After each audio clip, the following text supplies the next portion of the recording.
Hello, my name is David Fox. Welcome to another episode of the Business of Higher Ed podcast. Today, we are joined by Nabeel Rizvi, who is he has more than decades of experience in social media campaigns and online marketing. Now, some notable work in which he's been involved in this field has included the promotion and launch of Google Plus and the social media and digital campaigns with YouTube's Olympic international coverage. So some really amazing experience there, Nabeel. Now, Nabeel recently completed his MBA at International Business University in Toronto. His capstone project focused on something online, digital, video marketing, student recruitment campaigns by Canadian and international universities. I found your capstone research very interesting, and I'm really thrilled that you agreed to join us today. Thank you so much. Thank you so much. All right. So the first question, can you just describe what was your research and why you're interested in this? See, I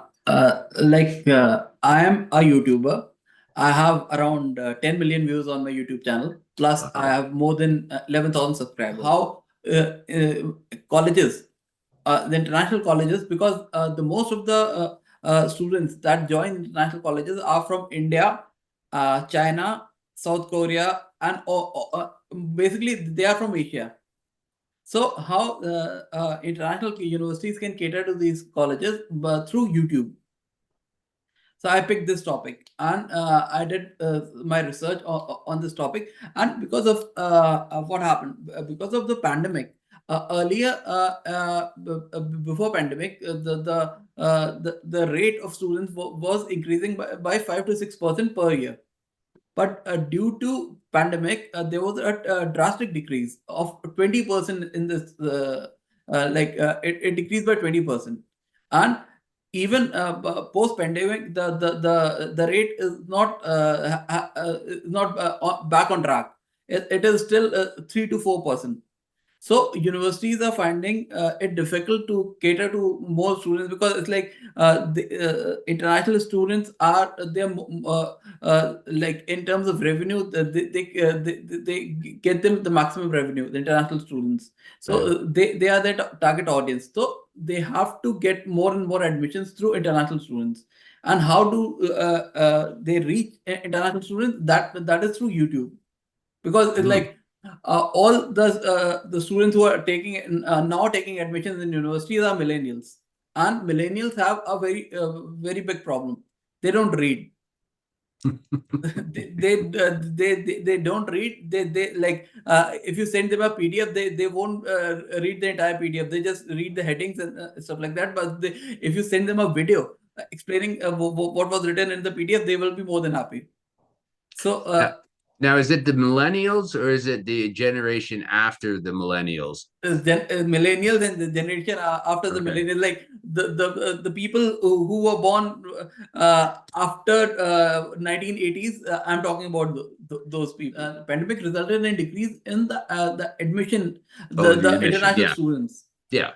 Yes. The rate at which they were coming to countries like Canada, USA, UK, and all the international universities, that decreased drastically.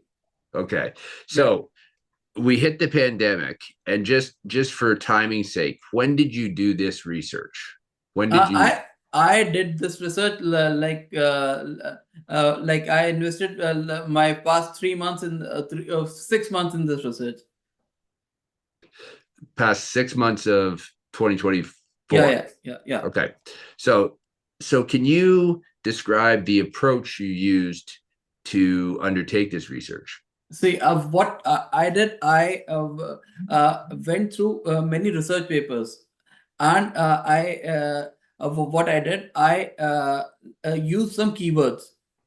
some keywords to get results and recommendations of the videos on YouTube search. So, Okay. according to UNESCO, the top destinations for students, the international students, is starting with United States, then comes UK, then is Canada, then Australia, then Germany, and then China.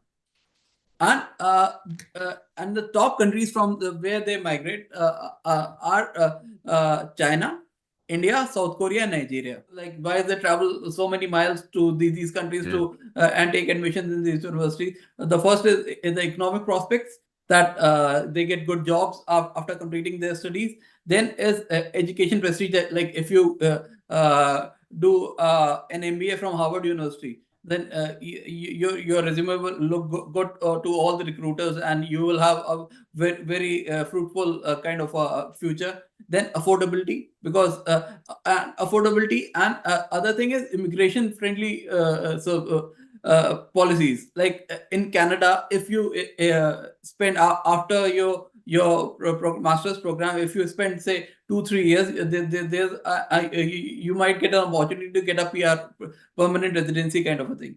So, that type. And other is safety and stability. Like, life in international countries is more stable than back in countries from Asia. So these are the factors. These are major factors why students opt for international universities for their masters. So, through your research, let's just look at a global level. What were the findings of your research with respect to social, video, digital, video marketing, and recruitment in the world? See, the major thing is what video marketing platforms like YouTube or Instagram gives you. They give you a virtual experience kind of a thing. Like, see, if you talk about my case, I have way back in 2023, I was sitting at my place in India, and I was applying to all these universities. So, I, like, if you Google, you get a bunch of universities, and then you go through these universities, and you think that, okay, I should apply to these universities. These are high ranked university, and I will have a good future after completing my program. But the point is, as an international student, is very skeptical. Like, how will I be able to adapt to that culture or not? Okay. For that thing, video marketing is the best platform. If you can see the classroom, if you can see a video of a classroom, like how the classes are organized in that university, how what is the reaction of the students over there, how the professor conduct the classes, what is the course structure and stuff like that. So seeing visual. So is it very gives you a important. virtual kind of an experience, that, okay, if I travel so many miles from my country, and then I invest my say couple of years at this university, what learnings will I get after completing this course? So that is the main thing, because it's like I can even opt for an MBA back in India as well. But the point is, I won't get the international experience that in my batch. I had people from Nigeria, people from Canada, people from all different countries, people from Europe. Even my professors were from Europe, Canada, USA, or everywhere. So the cosmopolitan kind of culture that you get out of doing an MBA from an international university, or doing a master's from international university is priceless. And other thing is the stories of the students, like the previous batch. If they are sharing their own feedback, like, okay, I just completed a finance course. What were the learning that I got from that course? And what was the assignment that I completed during that course? And like, if you can make a video of a group discussion session from the classroom exercise, then that will impact me. Like, okay, when I will join this institution, I will be part of such exercises. That will enhance my learning, and it will make a big impact on my learning journey. So they can see themselves, these prospective students, they can see themselves as part of the group. I'm imagining they also want to know what the professors are, how the professors are teaching. Is it any different from what they're experienced? Okay, so we have that virtual, we have the stories of the students, very important. We have the ability to insert themselves into what they're seeing, very important, on a worldwide basis. Can you boil it down or narrow it down to what would be the key factors for Canadian institutions? And of course, there's a lot of different institutions which have different goals and different student population. The Canadian university needs to be focusing on the most thing is whenever you upload a video, you upload it in English, like have subtitles in different languages. Oh, okay. Yeah, so like people sitting in Nigeria, they are watching it. They can even understand what the speaker is saying in that video. So that thing. Then collaborating with influencers, people who influence the decision of these people, of these students. So if you collaborate with the like they have influencers like back in India, there are many influencers who talk about who can recommend these institutions to the people in India. So if you collaborate with them and then have a session with them, then that will be very fruitful. Then other than that, campus campus tours of like if you can give a virtual reality kind of feel, like if you can create a video of a campus tour, the complete campus, how the campus looks, then it would be a good thing. Or a day in life of an IBA student. So you can create videos like how Canadian culture differs from you can add something about the Canadian cultures and how the Canadians interact with you, and it's like I was very skeptical while coming to Canada, but when I spent a week over here, then I was just chilled out that okay, Canadians are just like Indians, and like we speak Hindi, they just speak English. That is the only difference. Now, does it differ between colleges, what we would refer to as community colleges or historically would, and universities? Is there any insights you can provide? The major difference in the when you compare a university with a college is that the teaching pattern, how it differs, like how the professor are how the lessons are taught in a university and how lessons are taught at a college, and the classroom size and the facilities that are available at a college, and how they differ from in a university. So from a college perspective, I'm hearing you correctly, they're paying attention to what is the difference between the university and the college. This is a college. What does this classes look like? How do the teachers teach? What facilities impact on, does it have a different impact on my ability to perhaps pursue permanent residency? But it sounds like everybody that you're talking about in terms of looking at Canada, they're focused on visual, they're focused on seeing where they're going to be, they're focused on hearing from real students.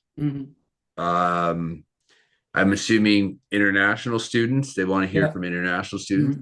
They're focused on, can they envision themselves in whatever they're seeing? They're focused on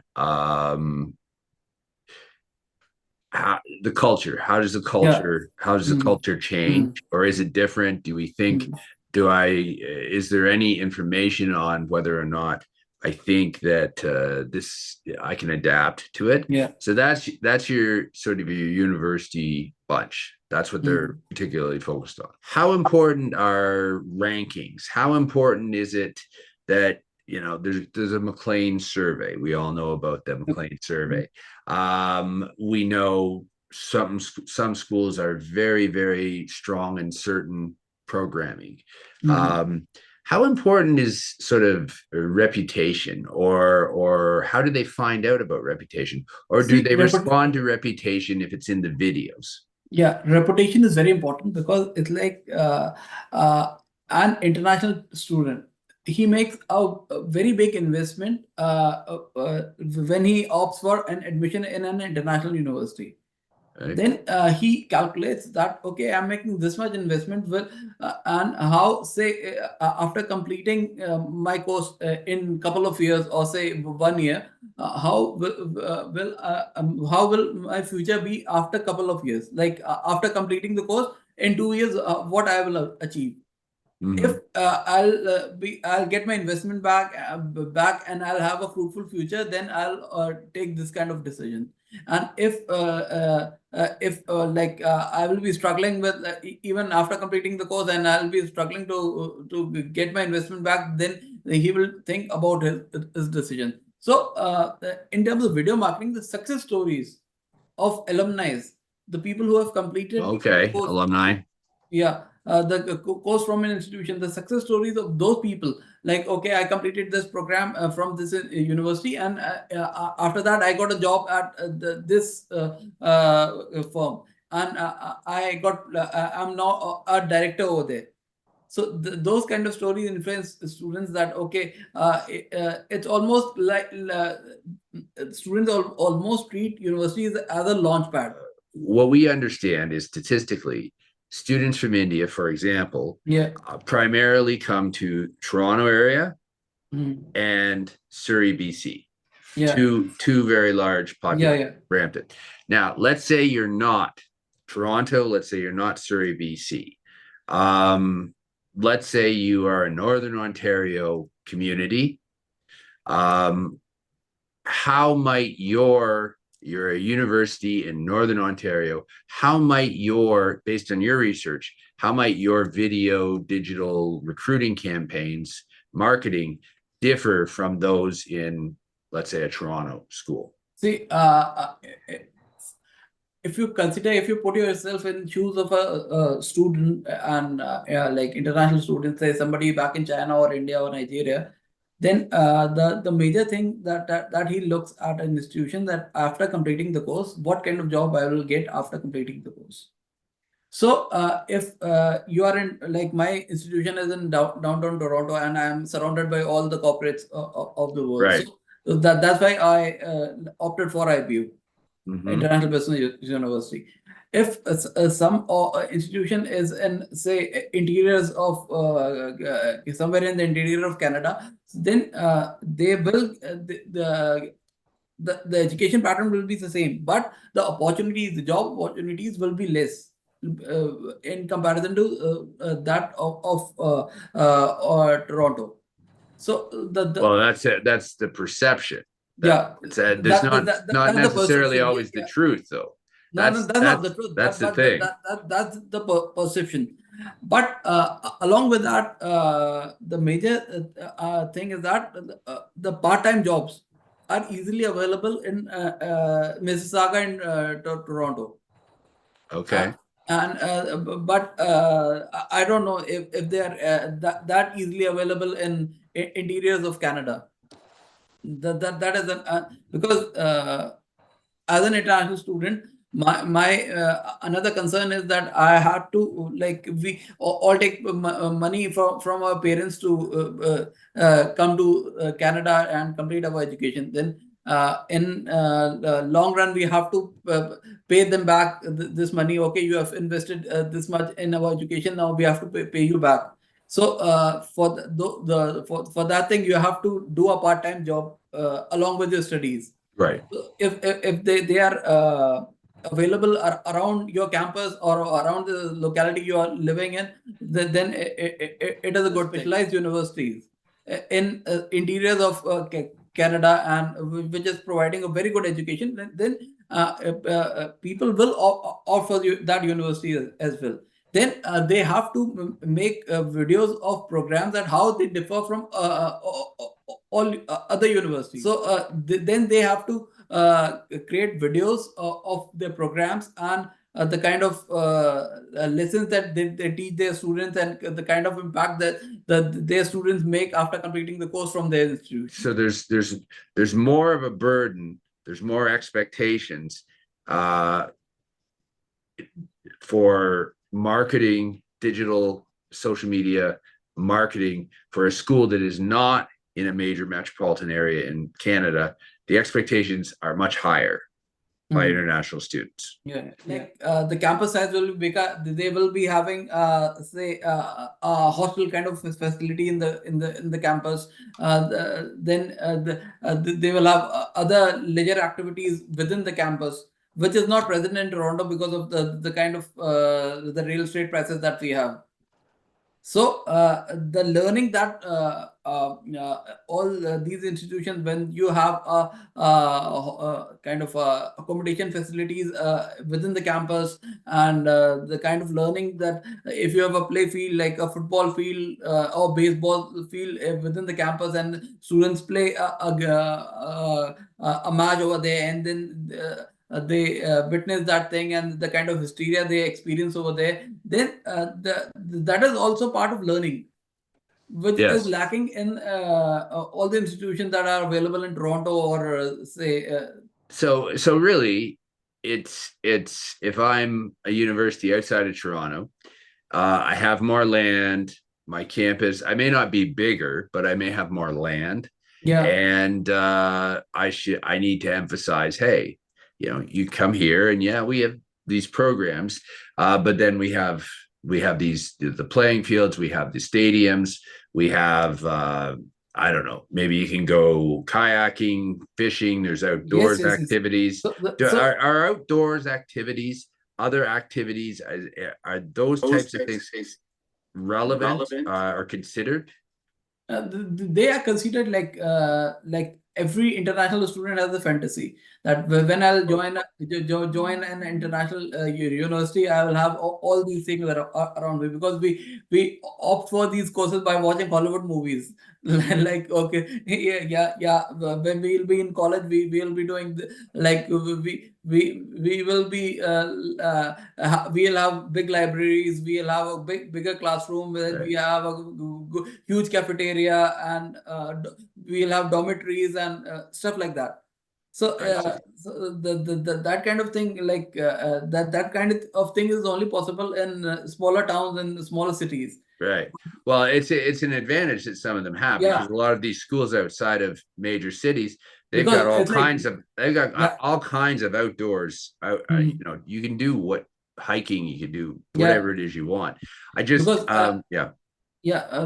me, the kind of peer-to-peer learning only happens in the classroom for me, because I am staying away from my friends, and all my friends are staying at their places. So there's no peer-to-peer learning. But like, if you want to discuss, and if you want to if you want to complete a group project kind of a thing, we do it over a Zoom call. Right. But if we are in a hostel kind of a setup, if we are in a dorm room kind of setup, then we can get together, and then over a round table kind of a thing, and then we can discuss things, and then the learning will be we will learn in a much better manner. If a finance professor or marketing professor is conducting a workshop with the students, and that can be live streamed on YouTube, then they will have a virtual experience kind of a thing. And then like, if I'll be part of this group, I'll take admission in this institution, and I'll be part of a group, and then I'll be doing these kind of exercises, and how my learning will get enhanced during the process. Then that influences the student to take admissions in the thing is that innovative research, like what are the research exercises that are happening at the institutions, how how people are like an institution like IBU, how they are helping in like how they are helping in terms of research prospects. Okay, so they're looking at the research that's being conducted too. Yeah. Okay. So this is academic research. If there was one thing that you would say, so a university comes to you and says, okay, digital video campaign management, YouTube, what is, if there's one or two things, what do we need to do to First recruit? thing, first thing, you have to invest in short video marketing. Short Because video marketing. short Okay. video marketing, because the generation, like the Gen Zs, not the millennials,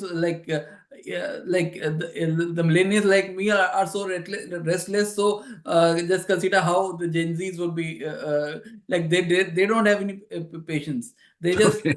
day in and day out they just scroll, if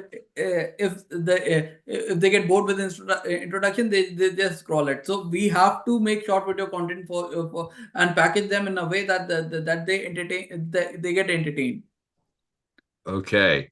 Other Package than that, the live sessions, all the live. workshop, all the workshop that you organize within the campus should be live streamed on YouTube. Addressing practical concerns of the students, like Okay. cost, scholarships, like visa support, immigration support, and like the jobs that are available around the campus and stuff like that. You've been in video marketing, digital social media campaign management for a long time. You know that you can't really control. People can put videos up of all sorts of things. They can Yeah. say all sorts of different things. Sometimes it might be untrue. Sometimes it's just their opinion. Sometimes it's great. But is there a policy or a procedure or a set of policies that schools might follow in order to be aware of their online digital video marketing and how it's being used? Yeah, I'll tell you. See, when I was handling brand way back in India, so what we used to do, we used to measure the sentiment of a conversation, like a keyword. And if there was somebody is talking negative about the brand, then what we used to do, we used to generate positive conversations around the same keyword. So that the impact, like you are, if somebody is feeling homesick and he's writing a bad thing about his or her university, what you can do, you can have, you can collaborate with the students, and then you can say, oh, okay, we have had a recent party at our institution. Why don't you share some pics and videos that you created from the party, and use the same kind of keywords around that thing, so it will mellow down. When you watch a video around a keyword, the YouTube will automatically suggest you certain other other Okay. videos. But I Yeah. guess it's always, the question is always having the resources to search out the Yeah, stuff. that is called a listening exercise in the brand terms. There are certain softwares like Radian 6 or Alterian SM2. What these softwares do, they search the you add your keywords and they search the entire internet. And Okay. along, and they search all the social networking platforms like Facebook, YouTube, Twitter, and Instagram, all the social networking platforms. And then they will map all the conversations, and then they give sentiment analysis kind of a thing. The like how much conversations were positive, how much conversations were negative, and how much conversations were neutral. And they also give you the conversations that generated the most conversations. Oh yeah, review Yeah, views like or the likes. marketing team of every university, they track all the conversations that are happening, because eventually people search, like Google is the only thing that like if you think of a term, the first thing you do, you search it on Google. Yeah, right, And whatever conversations that are happening around that thing, that makes your first perception about right, that right. that Yeah. term. So, the same manner, if you're talking about like thinking of taking an admission at a university, then you will search that university's name, and if the negative chatter is there around the university, then the university, like if they are not creating positive conversation, then they are already lost the plot. Well, this is very interesting, and very relevant, as Canadian institutions, the world's institutions, are looking for different ways to recruit and promote and market. I really appreciate you're taking the time to talk with us, Nabeel. And we will put a link to Nabeel's LinkedIn page. Will we put one to your YouTube page too? YouTube. Yeah. Okay, Yeah. YouTube, Yeah. LinkedIn, and maybe the abstract for his paper or his capstone project at International Business University, and in the comment section below. Uh, and if you like this kind of material, if you're interested in the business of education, the business of higher education, interested in talks like marketing strategy for higher education, then subscribe, like, leave your comment. If you have an idea for another episode that you'd like to hear about, include that there too. So subject to that, Nabeel, thank you very much for The sharing your pleasure was all expertise. mine. I had a great time. Yes, and to everyone else, have a lovely day. Thank you very much.